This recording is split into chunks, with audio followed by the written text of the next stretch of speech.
Les amis, est-ce que ça vous dirait qu'on fasse un petit tour du côté de l'Assemblée? C'est vrai, il paraît qu'on rigole bien là-bas. Tiens, par exemple, nous allons prendre Louis Boyard qui va surfer, comme d'habitude, sur la misère en prenant pour cible leurs petits immigrés, oui, qui n'ont pas de chance, parce que vous savez, on leur fait du mal à ces petits immigrés. C'est vrai, regardez sur votre feuille de salaire, tout ce que vous payez et que vous savez pas ce que vous payez, bah, ça va aux immigrés. C'est pour ça qu'il y a une différence aussi entre le brut et le net. Ce n'est pas la seule cause, mais ça y participe. Mais là, vous allez voir un Louis Boyard très énervé, tellement énervé qu'il en fait rire Marine Le Pen, et c'est dans l'actualité du jour. Parce que si vous connaissiez bien le sujet, vous sauriez que pour avoir une demande de titre de séjour qui soit acceptée, ça met un an et demi, parfois 2 ans dans un certain nombre de préfectures.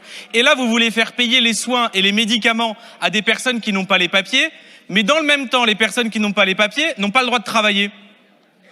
Vous voyez, quand je parle d'une mesure de bureaucrate, ça veut dire que vous interdisez à des gens de travailler. Vous mettez des délais qui mettent des mois et des mois pour avoir accès à un papier dans lequel souvent ils ont le droit. Et en plus de ça, vous leur faites payer des médicaments et des soins, ce qui est un droit humain, hein, juste pour rappeler aux gens qu'on est en France et qu'on a un truc qui s'appelle la Déclaration universelle des droits de l'homme et du citoyen.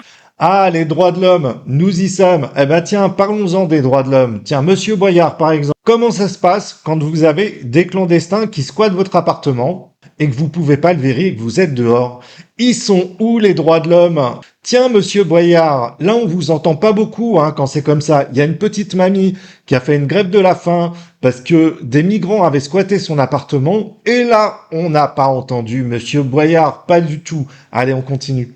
Patriotes, vous en parleriez, et en plus de ça, vous voulez leur faire payer. Vous voyez, c'est ça que j'appelle une politique de bureaucrate, c'est-à-dire des gens confortables dans leur bureau, qui font des propositions qui n'ont absolument aucun sens. Mais par contre, quand on va se confronter réellement à la réalité, on découvre ce que vous êtes, des monstres. Très bien, monsieur Di Filippo. Mais elle a raison, Marine Le Pen, de rigoler.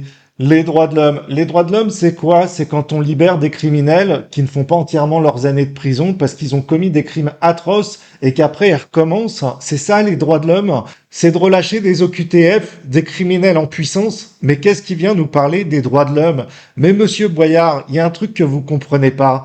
On est dans la merde aujourd'hui. La priorité déjà, elle est aux Français. Je sais pas si monsieur Boyard sait qu'on a un trou dans la sécurité sociale. Pourquoi tous ces gens-là, ils accueillent pas les migrants chez eux? C'est vrai, si on les rassemble tous, ça fait un bon petit paquet, hein, à 7 000 € par personne pour pouvoir aider leurs petits migrants. Mais non, monsieur Boyard et la gauche utilisent l'argent des Français. Bien sûr, c'est bien plus facile de venir nous faire les poches que d'aller vraiment au combat. Mais vous savez, il y a un truc que la gauche et les filles a oublié, c'est que quand ta famille est malade, eh ben, tu vas pas soigner les autres. Et oui, c'est la devise. La priorité aux Français et les étrangers après. Sur ce, je vous dis à très bientôt pour de prochaines vidéos. Ciao les amis.